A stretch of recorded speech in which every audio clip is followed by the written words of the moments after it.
Ce qui peut changer en revanche, c'est votre détermination à faire du sport. Chaque année, vous y pensez.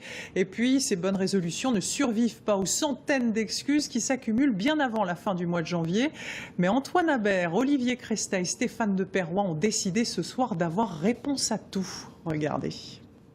L'hiver, dans le froid, la grisaille, toutes les excuses sont bonnes pour ne pas faire de sport. Même à Toulouse, la ville la plus sportive de France, il ne reste que les inconditionnels. Toujours une excuse bidon, mais bon, là, faut y aller. Principale excuse pour ne pas faire de sport, le manque de temps. Si c'est votre cas, Thibaut Richard, coach sportif, a une idée. Pour muscler les mollets. 1 ou 2 exercices à faire au bureau, tous les jours. Hop. Quelques minutes suffisent. Hop. J'appuie avec mes avant-bras et je vais aller muscler l'arrière des bras, les triceps. Une chaise pour muscler le haut du corps. Quant à votre classeur, il devient accessoire indispensable pour vos cuisses. Je souffle bien et je relâche. Autre frein à la pratique du sport, son coût. Là encore, il y a des solutions.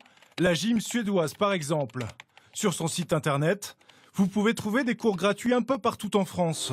Et ils ont du succès, comme ici à Paris. Une leçon avec un spécialiste, c'est 10 € en moyenne. Ce jour-là, ils sont près d'une centaine à profiter de l'aubaine. Ça nous permet de faire 2 ou 3 séances de gymnastique par semaine. Aujourd'hui, accéder à des cours, c'est pas forcément évident. Donc oui, les cours gratuits, ça attire pas mal de monde. Ouais. Dans cette salle, beaucoup de retraités. Pourtant, 1 sur 2 se dit trop vieux pour faire du sport. C'est une idée fausse. L'activité physique est bénéfique quel que soit l'âge. Ces adeptes de la marche nordique sont les premiers à le constater. J'ai perdu 7-8 kilos en une petite année. Ça me permet de rester en bonne santé et beaucoup plus longtemps. La marche nordique sollicite 90% des muscles du corps. Pour les seniors qui préfèrent une activité douce, il y a le tai chi ou ici le qigong. Il privilégie la souplesse et la respiration. Et on relâche. Le sport, c'est ennuyeux. L'excuse ne vaut plus. Les professionnels du secteur ont trouvé la parade. Les activités n'ont jamais été aussi ludiques. Ici, les cours de fitness se font sur trampoline.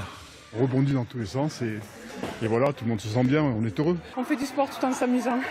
On s'amuse aussi de plus en plus lors des courses à pied. Elles deviennent de grands terrains de jeu. Le but, convaincre le plus grand nombre que faire du sport est le meilleur moyen de retrouver le sourire.